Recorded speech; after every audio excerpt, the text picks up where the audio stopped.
Hey guys, I hope you're all doing well today. Thank you for joining me for today's video and spending your time with me. I appreciate it. I haven't done one of these in a hot minute. I mean, not that I have a lot of these on my channel anyways, but I wanted to do a get ready with me and chit chat and just talk about my life a little bit more. I have a lot of videos on my channel that pertain to mental health and things amongst those lines, and even though I've shared some personal details like in my coming out video too, which to be honest, even though it's my most popular video, I'm not too proud of, but just honoring where I was at in that video and being proud of all the growth I've had since then. Other than that, I haven't really shared too much about my life, and I've glossed over a lot of details in my life. I mean, I can't read people's minds, but typically when people see me, I try my best to look pulled together and like I have my life in order. That couldn't be farther from the truth. I mean, I'm literally getting all ready and glammed up to just go to class. But people don't typically assume that I've had a really tough upbringing and had to overcome a lot of trauma and adversity in my life. For those who are close to me or know me, they definitely know that's not the case.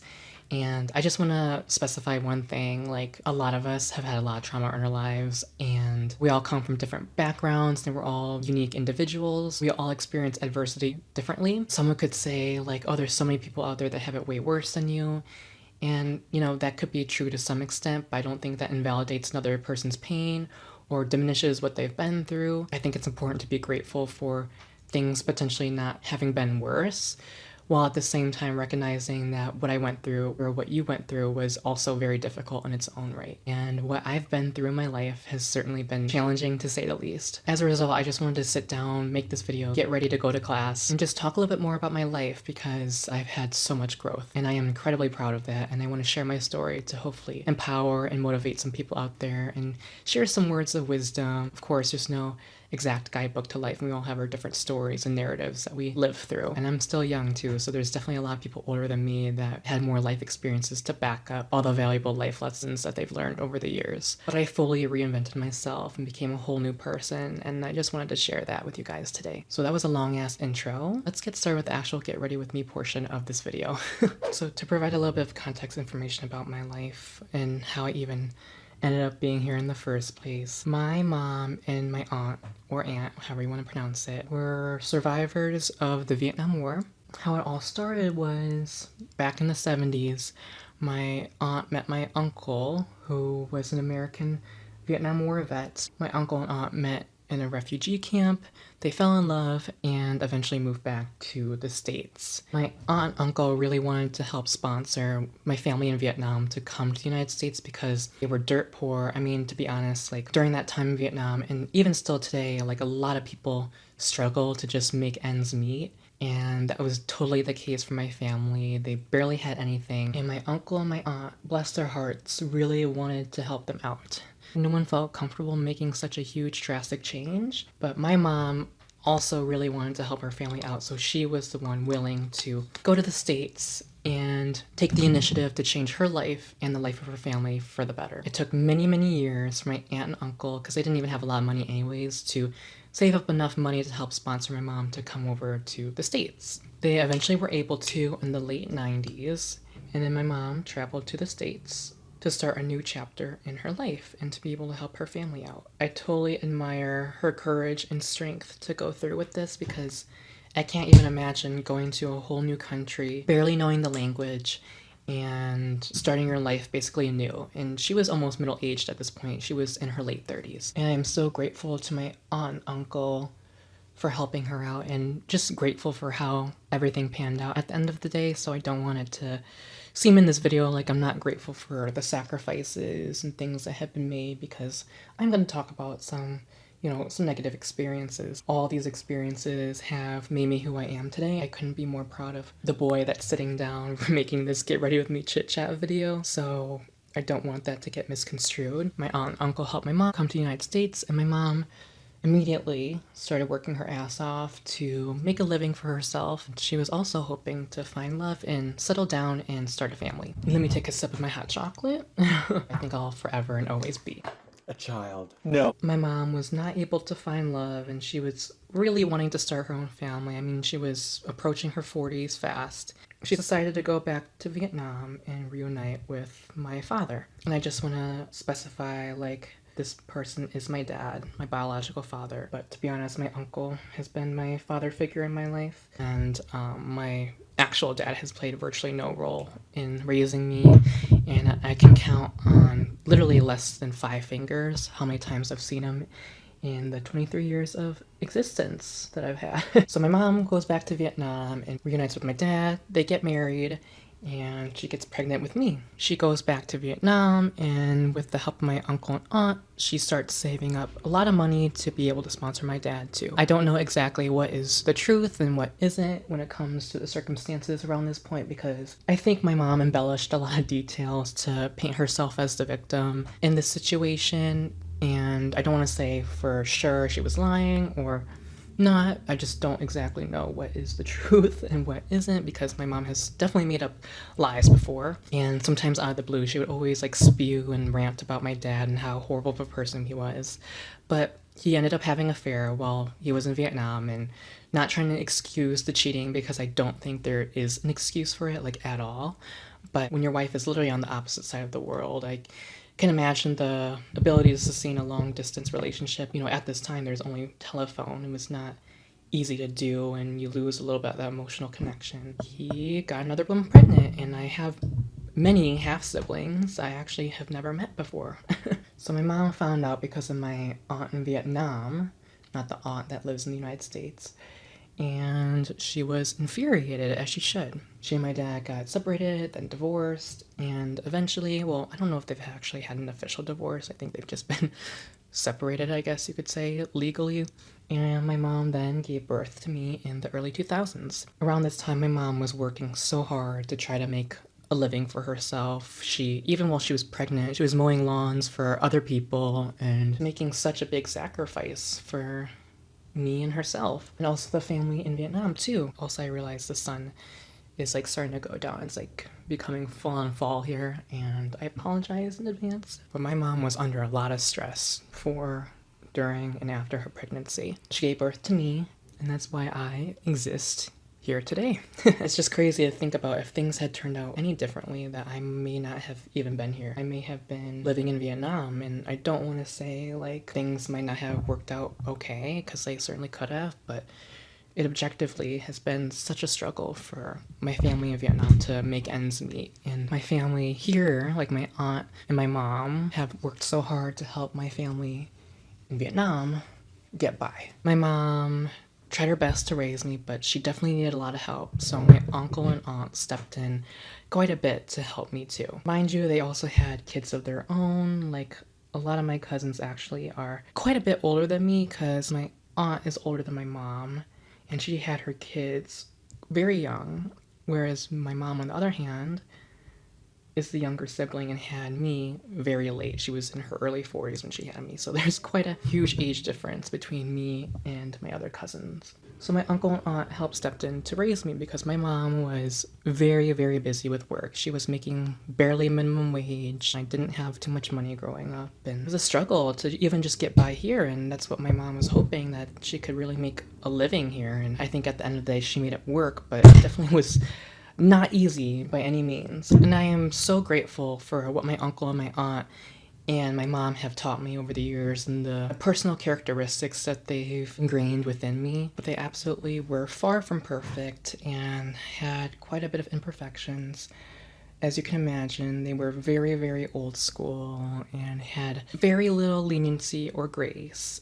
And my aunt and uncle both had very short tempers and were very hot-headed, and typically for different reasons too. Like, they had different triggers, like different things that would set them off. And my mom was exactly the same way, if not worse. Just a lot of emotional immaturity and taking out their frustrations out on me sometimes. Like, sometimes if it wasn't even my fault, or it was a minor inconvenience, or I did something small, I would get punished greatly for it, and beatings were not uncommon at all. I would get called a lot of names and stuff like that. And having kind of like almost 3 parental figures in my life, I was really, as a young child, I learned to be on high alert basically all the time, because I had to be really aware of what would set my parents off. When I say parents, I'm referring to those 3 people.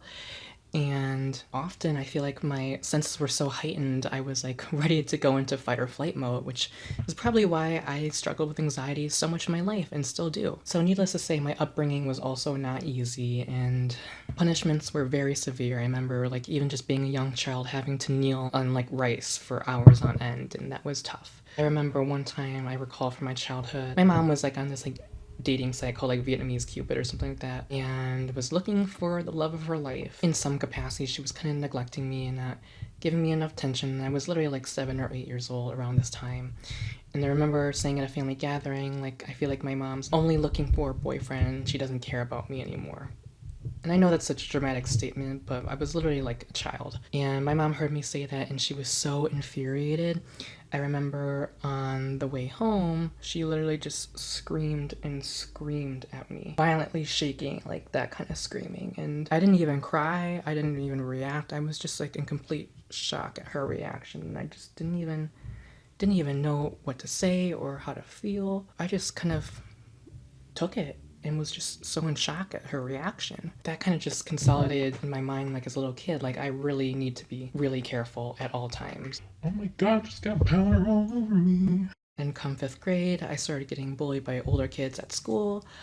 I was made fun of for being short, and I grew up in a very white neighborhood, so seeing an Asian kid was almost like the equivalent of like seeing an alien, and I was always made fun of. And come middle school, I was always referred to as the Chinese kid, even though I'm not Chinese. It just always felt like I was getting singled out. It was around this time in middle school too that my sexuality was becoming more apparent. I always knew from a little age that I was Q, questionable, Queer. and that I wasn't exactly attracted to women.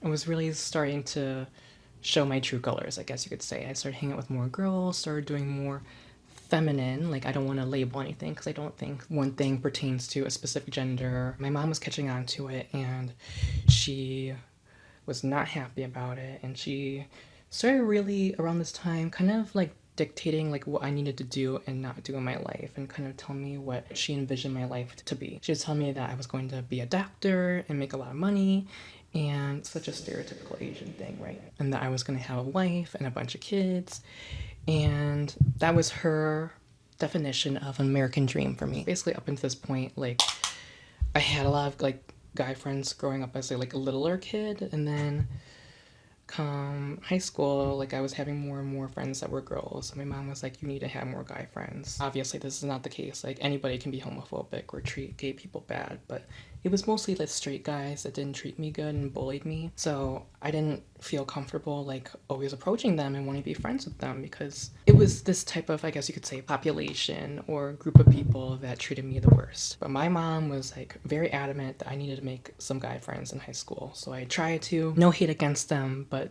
a lot of people were strange, to say the least. I felt like I was being forced to be someone that I was not, and I was really, really uncomfortable and just very unhappy with myself. I had no sense of really any self-identity because I was striving to be someone I was not. I was putting up with so much bullshit from my peers at school and also my mom and my uncle and aunts, like little weird tempers here and there. I love this highlighter, by the way. That's such a random moment. But I always had a strong work ethic, and partially it was due to my mom saying like you need to get all A's, B's are not good and C's are horrible. My cousins were kind of like also a guiding hand for me too, like bless their souls. I love them so much, especially my cousin Sandy. I kind of knew that if I wanted, I could change my life for the better if I just worked hard and set myself up for the future. So all throughout high school, I was like grinding and really trying to get the best grades that I could. Because of how many people were treating me horribly at school, I wanted to prove to them that I was cool too, because that's what high schoolers and even middle schoolers do, right? They want to see who is the coolest, who's the most popular. I started going to an open gym facility near me that was like for gymnastics to learn gymnastic skills. I started doing this in middle school, and come freshman year, I had a great set of skills that I could use to try out for the cheerleading team. So I tried out for the cheerleading team and made it my freshman year. I made varsity my freshman year. And That was also when I met my coach too, my high school cheerleading coach. Oh my god, my college cheerleading coaches were absolutely horrible. And she happened to be another really fantastic support in my life. She wanted us to call her L Dog, and she is an incredible person. And she actually had a gay brother too who got married, and she also had seen firsthand like her brother struggle with his sexuality, and she understood how heavy it could be. The person who taught me a lot of my gymnastic skills was a coach at this open gym facility. And initially I thought he was really cool. He was another person of color, and we kind of vibed because of that, because we were just kind of like different from everyone else, you know what I'm saying? We kind of felt isolated, but in a weird way bonded over that. He was 11 years older than me, and around my sophomore to junior year, I don't want to get too deep into this exact part of it because I'm sure it definitely could be its own video in itself. I had known him since middle school, and he had groomed me, and he was acting extremely inappropriate towards me when he would spot me for like some skills. In case you don't know what spotting is, it's kind of like when a coach or someone stands there to help you get over like maybe like a mental block or a mental hurdle in performing a new skill, and also just help you initiate or complete a flip. He started acting super inappropriate towards me, and I was literally like 16 around this time. He was telling me he was attracted to me, and he wanted me to send him nudes and stuff like that, and I was extremely uncomfortable. But I didn't really think too much of it too, because I didn't know that this was completely appropriate. Like, I hadn't really had a figure in my life to kind of tell me like this is extremely wrong, even though it really was. But I did feel uncomfortable for sure. Once again, I don't want to delve too deeply into everything and say everything's explicit detail, but I stopped going to this open gym and I felt very uncomfortable, but I didn't have anyone to share this with in my life because I was still in the closet. And as a child too, like, because of the people that were around me, I really lacked a lot of social cues, and I had no confidence or self-esteem or sense of self-worth. So, you know, I've definitely made my fair share of mistakes. My mom was really catching on to my sexuality and was growing increasingly and increasingly anxious, and she would begin to start lashing out at me and start really unprovoked altercations and be like, if you're gay, I'll kill myself, or I'll take medicine and die if you're gay. And she would always like word it in different ways, and also threaten to leave me and be like, I'm gonna move to Vietnam and leave you here all by yourself. And I was literally a child when she was saying these things too. Like, it's really started early in my life, and I was horrified because it was just such a heavy statement to make, and I didn't want my mom to die.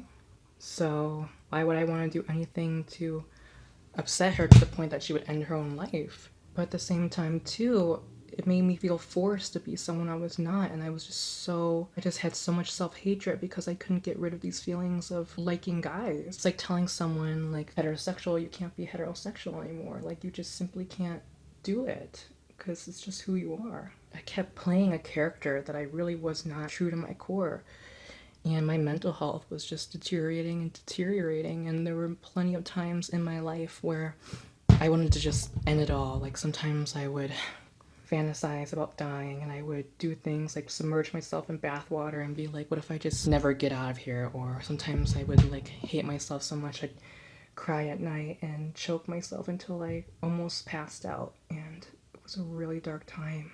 A lot of self-harm behaviors, and this is just a time in my life that I was really going through it. The situation with my mom got worse and worse until come junior year, when I just had a total breakdown in class. I just started laughing, and my teacher asked me what was wrong, and I was literally cackling out loud while I was tearing up and being like, my life is just a mess. She pulled me after class and was like, if you want to talk to a therapist or one of our counselors here, you should do it. I decided to tell my uncle because I felt comfortable telling him that I think I needed help. So I started going to therapy when I was in my junior year of high school. From there on, I had the confidence and foresight to know that I needed to come out of the closet and share my sexuality with everyone, to just feel more at peace and just to try to get this all behind me, because that was really one of the reasons why my mental health was deteriorating so much, because I was being gaslit and manipulated, had such heavy threats thrown on me, people being assholes at school. Like, I literally had someone come up to me and be like, you're gonna go to hell for being gay because God hates gay people and stuff like that. And I hadn't even been out of the closet yet at this point. And people would refer to me with like she, her pronouns. And obviously today, like, that's not a big deal, right? Like, who cares? But back then it was like clearly intended to hurt me and to target me, and it was really painful. So many things I feel like were not going right in my life, and I just needed help. I kind of delve into more of this in detail on my coming out video, like I said, I'm not super proud of, but something needed to change, and once I came out, got the help that I needed, and my life got so much better. But my life was so uncertain, I didn't even know what I wanted to do with my life, and I just knew that I wanted to have a better life and live a better life. So I continued to work really hard to try to set myself up for a great future, building up my repertoire of extracurriculars, grades, ACT, SAT scores, AP exams, took up volunteering, and stuff like that. And it was around this time too that one of her, I don't know exactly what her title was, she was a counselor of some sort, but she sent out an email to first generation low income students about something called the Questbridge Prep Scholar Program. It was here I learned about how I could get something called a Questbridge College Match Scholarship and get a full ride to a top tier school. They also offer a lot of programs and summer courses and things like that for students who want to do them, and I kind of wish I took up them, but I didn't, but everything worked out in the end, so it's not that deep. Oh my god, the sun is so bright. So I took it up. Come senior year, I really wanted to do more things to help out my community too, and was really active in Key Club and did things school-wide and teaching underclassmen about important things like studying habits, taking care of yourself, and substance use and things like that. I had been through so much pain in my life that, I didn't want anyone else to experience the pain that I had went through, and really tried to share everything that I had learned and impart that knowledge on other people. At this point, I had a lot of things that I could put on my college application and also my Questbridge match scholarship application. So I took a chance and went for the Questbridge match scholarship and got a full ride to an Ivy League school. Didn't have to pay a dime. And from then on, my life was changed forever. And I am so grateful for that opportunity, and also grateful to myself for taking advantage of that opportunity and recognizing like this is my chance to have a better life. Don't want to delve too much into my college experience because that could be a whole nother video in itself, and I don't want this video to be like 5 hours long. But without that opportunity, I don't even know where I'd be at in life right now. And I am so incredibly thankful for it. As I went to college, I continued wanting to help others. I became a FICLE, which stands for First Generation Low Income Peer Mentor. I was a research assistant who also was a peer mentor for LGBTQ youth who suffered health disparities and connected them to important health resources like STI testing and therapists and stuff like that, and was a School of Nursing freshman advisor because, like I said, I just had been through so much adversity and pain up until this point that I just really had learned so much, and I didn't want people to have to go through that and not have the guidance that they needed. And through hard work, self-preservation, tenacity, and just sheer determination and resilience, I was able to graduate summa cum laude from this Ivy League school, and also was immediately accepted into the psychiatric nurse practitioner program. I also got a scholarship for gay men in school who helped out their community, and I am so incredibly proud of myself for that. I have transformed from an insecure child who had no sense of self-worth, who had no confidence, to a person who couldn't be more proud of himself and truly grateful to himself and his abilities and his talents and his work ethic. And now am a registered nurse who has received 2 Daisy Award nominations for exceptional nursing at just the age of 23, making 6 figures in grad school with an incredible boyfriend who I couldn't also be more thankful for, having had like a plethora of toxic relationships myself in the past, and on my way to furthering the impact that I have on the communities that I'm a part of. It was just a few years ago that I could have never, ever have imagined my life could be this great.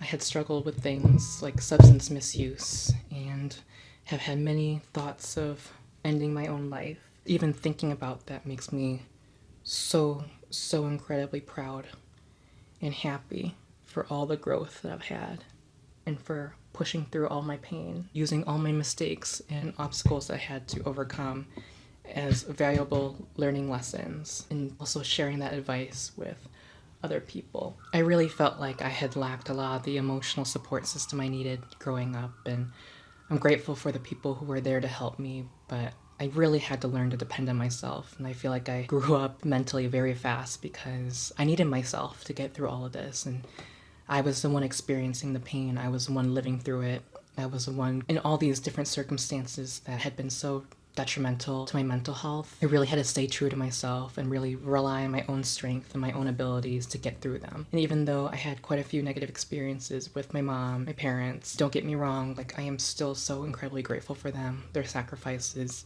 You know, it's never an excuse for, you know, the bad behavior, especially my mom's part. Like there's still no excuse for that. I've made peace with the fact that she tried the best that she could, even if it was at the expense of my own mental health and happiness. At this point in my life, I just want to forgive but not forget, because those experiences ultimately have made me who I am today, and I objectively have helped so many people in so many different settings, people who have dealt with substance use, adolescent teenagers who struggle with a variety of mental health conditions, and from the bottom of my heart, I am so thankful to my family, my friends, my boyfriend, and also to myself for becoming the person in my life that I look up to. If there's anything I want anyone to take away from this story, is that it doesn't matter what you go through, what you've been through, how much pain you've had in your life, if you put in the effort and you recognize the importance of yourself and you really pour into your potential and really invest in yourself now and your future, regardless of your past, you know, take your past, whatever mistakes you've made,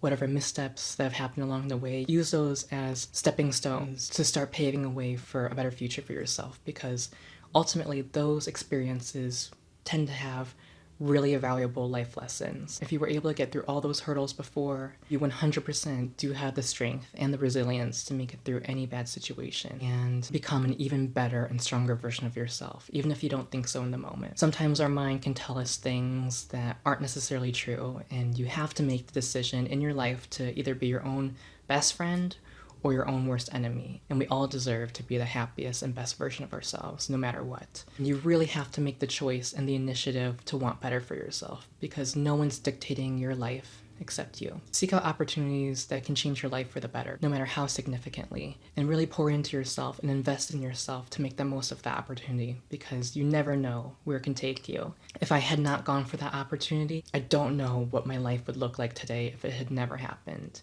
And it all goes to show how a single opportunity has the potential to change the direction of your life for the better. I always have this disclaimer in my video, but we all have different experiences and we're all at different stages of our life, and our mindset and our perspectives can change at any given point. And I really do respect a lot of people who are older than me in my life because they have so much knowledge and so much wisdom to share. As the years pass by, you tend to have more unique life experiences that ultimately impart knowledge and valuable life lessons into you. If anyone feels comfortable sharing their own advice or their own stories, I totally encourage you to do so, but of course only if you're comfortable doing so. I hope this video was helpful or enjoyable for you guys in some capacity. I don't know what kind of reach this video will get. Even if it's helpful for just a singular person out there, that really does mean a lot to me. I know like long form content here on this platform is not on the hype train right now, but that doesn't really matter too much to me because this platform has given me an opportunity to be creative and also just share my candid and open feelings about topics that I'm passionate about. And I encourage anyone who wants to do anything like this to just go for it and do it for yourself, because